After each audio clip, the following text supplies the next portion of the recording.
어느 조용한 시골 마을에 은퇴한 부부가 살고 있었습니다. 이들은 오랜 시간 대도시에서 생활하다가 평온한 전원 생활을 즐기기 위해 작은 농가로 이사 온 것이죠. 새 집은 과거의 농가로 사용되던 곳으로 주변의 사람들이 거의 살지 않아 밤이 되면 적막이 감도는 곳이었습니다. 하루는 부부가 이른 저녁을 먹고 라디오에서 흘러나오는 음악을 들으며 행복한 시간을 보내고 있었습니다. 그런데 갑자기 라디오가 지지직거리면서 의문의 방송이 흘러나오기 시작했습니다. 그것은 고음질의 목소리가 아닌 무언가 알아들을 수 없는 이상한 소리였습니다. 부부는 라디오가 고장난 것이라 생각하고 잠시 껐다가 다시 켜보았지만 여전히 이상한 소리가 흘러나왔습니다. 기분이 영 꺼림칙해진 부부는 결국 라디오를 꺼버리고 일찍 잠자리에 들기로 했습니다. 새벽 3시쯤 아내가 이상한 소리에 잠에서 깼습니다. 매우 낮게 들려오는 소리였지만 확실히 알 수 없는 읊조림 같은 것이었죠. 아내는 남편을 깨우려고 했지만 남편은 깊게 잠들어 있었습니다. 아내는 거실로 나가 소리가 어디에서 오는지 찾아보았습니다. 그 소리는 다름 아닌 꺼져 있던 라디오 스피커에서 흘러나오고 있었죠. 겁에 질린 아내는 스피커를 뽑아버리고 방으로 돌아가 남편을 붙들고 잠을 이루기 위해 애썼습니다. 다음 날 부부는 근처 전자제품 수리점을 찾았습니다. 하지만 수리점 주인은 라디오에 아무런 이상이 없다고 말했습니다. 부부는 어리둥절해하며 집으로 돌아왔지만 그날 이후로 집안에서는 자꾸자꾸 이상한 일들이 벌어지기 시작했습니다. 밤이 되면 창문을 두드리는 소리가 나곤 했고 아무도 없는 부엌에서 접시가 떨어지는 소리가 들려왔습니다. 부부는 혹시 다른 사람이나 동물이 침입한 것이 아닌가 의심했지만 아무런 침입의 흔적도 찾을 수 없었습니다. 그러던 어느 날 밤 부부가 잠자리에 든 순간 갑자기 집 안 전체가 전등 불빛으로 환하게 밝아졌습니다. 전등이 깜빡이기 시작하더니 한참 후에 다시 꺼졌습니다. 그리고 작은 아이의 웃음소리가 들려왔죠. 이번에는 두 사람 모두 분명히 그 소리를 들었습니다. 부부는 그 밤을 꼬박 세운 채로 아침을 맞이하고 마을의 원로를 찾아갔습니다.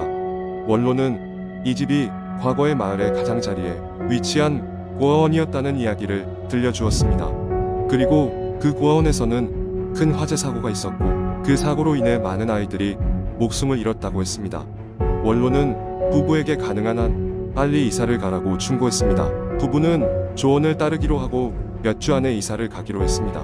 그런데 이사 준비를 하는 동안 더욱 기이한 일들이 벌어졌습니다. 밤이면 집안의 모든 물건이 원래 위치에서 다른 곳으로 이동되어 있거나 거울에 도와줘요라는 악서가 나타나곤 했죠. 더 이상 참을 수 없게 된 부부는 이삿짐을 서둘러 싸서 마을을 떠나기로 결심했습니다. 드디어 이사날이 밝았고 부부는 마침내 집을 떠나기로 했습니다. 마지막으로 집을 둘러보고 나오는데 라디오가 자동으로 켜졌습니다. 그때 소름 끼치는 아이의 목소리가 흘러나왔습니다. 헤어지기 싫어요. 함께 있어주세요. 부부는 놀라 급히 집 밖으로 뛰쳐나왔고 문을 굳게 잠갔습니다. 부부가 떠난 후 그 집은 오랫동안 비어 있습니다. 그곳을 지나가는 사람들은 가끔씩 아이의 웃음소리를 듣고 나도 마을 주민들은 속삭입니다. 마치 아이들이 아직 그곳에서 뛰어놀고 있는 것처럼 말이죠. 두 번째 이야기. 한여름밤 서울 외곽에 위치한 작은 마을에 서 있던 일입니다. 이 마을은 눅눅한 숲과 미로처럼 얽힌 오솔길로 둘러싸여 있어서 외부인들의 발길이 드물었습니다. 마을 사람들은 대체로 소박하고 인정 많았지만 그중 매년 여름이 되면 이상한 행적으로 소문이 자자한 윤 할머니라는 분이 계셨습니다. 윤 할머니는 올해로 90을 넘긴 노인으로 평소에는 조용하고 온화한 분이었습니다. 하지만 여름만 되면 그녀는 늘 이상한 행동을 보였습니다. 한밤중이 되면 집을 나서더니 숲속으로 들어가 몇 시간이 지나서야 돌아오곤 했습니다. 그녀가 돌아올 때는 항상 손에 오래된 나무 상자 하나를 들고 집으로 향했지요. 마을 사람들은 호기심이 많았지만 노인을 존중하는 마음에 그녀의 사생활에 대해 심하게 궁금증을 드러내지는 않았습니다. 그 이야기를 들은 몇몇 대학생 친구들은 호기심이 동해 윤 할머니 뒤를 따라가 보기로 했습니다. 그날 밤은 유난히도 달이 밝았고 무언가 알 수 없는 기운이 감도는 듯 했습니다. 학생들은 윤 할머니가 집을 나서는 소리를 듣고 그 뒤를 몰래 따라갔습니다. 한참을 숲속을 걷고 또 걸은 끝에 할머니가 멈춰선 곳은 오래된 묘지 근처였습니다. 윤 할머니는 그곳에서 무릎을 꿇고 나무 상자를 조심스럽게 열었습니다. 그러자 상자 안에서는 은은한 빛이 흘러나왔고 마치 영혼들이 속삭이는 듯한 소리가 들려오기 시작했습니다. 학생들은 그 광경에 숨을 죽였습니다. 윤 할머니는 무언가 중얼거리며 상자 안에서 작은 흰 돌멩이를 꺼냈습니다. 그런 다음 그 돌멩이를 묘지 앞에 조심스럽게 놓고는 정중히 절을 하기 시작했습니다. 그 순간 아무도 예상치 못한 일이 벌어졌습니다. 묘지 근처의 나무들 사이로 차가운 바람이 불어오고 나뭇가지들이 요란하게 흔들리기 시작하더니 한 소녀의 모습이 희미하게 나타났습니다. 소녀는 새하얀 드레스를 입고 있었고 눈을 크게 뜨고 윤 할머니를 바라보고 있었습니다. 그 모습은 분명히 인간의 형상이었지만 어딘가 현실과는 동떨어진 느낌을 주었습니다. 윤 할머니는 소녀를 향해 부드러운 목소리로 말을 걸었습니다. 그동안 평안했니, 소녀? 소리가 맑게 울려 퍼지자 소녀는 고개를 끄덕이며 옅은 미소를 지었습니다. 그러자 윤 할머니는 상자 안에서 유리병을 꺼내 그 안에 든 액체를 소녀의 발치에 붓기 시작했습니다. 그제서야 학생들은 자신들이 믿을 수 없는 장면을 목격하고 있음을 깨닫게 되었습니다. 한 친구가 용기를 내어 핸드폰 카메라를 꺼냈지만 사진을 찍으려는 찰나 핸드폰이 갑자기 꺼져버렸습니다. 그런데 그 순간 마치 무언가 보이지 않는 실에 매달린 듯 학생들의 몸이 움직이지 않기 시작했습니다. 이 이상한 경험에 겁에 질린 학생들은 어떻게든 소리를 지르며 도망치려 했으나 발을 뗄 수가 없었습니다. 그런데 윤 할머니가 뒤돌아보더니 부드럽고도 단호한 목소리로 말했습니다. 이건 너희가 상관할 일이 아니야. 어서 돌아가거라. 그러는 사이 소녀의 모습은 효영처럼 사라지고 차가운 바람도 사라졌습니다. 윤 할머니는 다시 묘지 앞에 놓아둔 돌멩이를 상자 안에 집어넣고는 집으로 돌아갔습니다. 묘지는 다시 평화로운 고요 속에 잠긴 것처럼 보였습니다. 다음 날 아침 겁에 질린 학생들은 서로의 이야기를 맞춰본 결과 윤 할머니가 매년 여름 그곳에서 실종된 어린 소녀의 혼을 달래기 위해 의식을 치른다는 사실을 알게 되었습니다.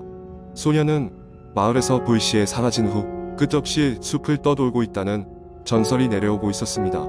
그 전설을 믿을지 말지는 각자의 몫이지만 학생들은 그날 이후로 다시는 윤 할머니에 대해서나 숲의 전설에 대해서 입 밖에 내지 않았습니다. 다만 그 경험에서 느꼈던 두려움과 오묘한 감동은 오랫동안 마음속에 남게 되었습니다. 이후로도 그 마을에서는 여름만 되면 밤중에 차가운 바람이 나무 사이를 지나가는 소리가 들린다고 합니다. 그리고 그 바람 속에서 듣지 못한 소녀의 웃음소리를 들었다는 이들의 이야기가 조용히 전해지고 있습니다. 세 번째 이야기, 인터넷에서 전해져 내려오는 한국의 공포 이야기는 다양하고 각기 다른 색다른 분위기를 자아냅니다.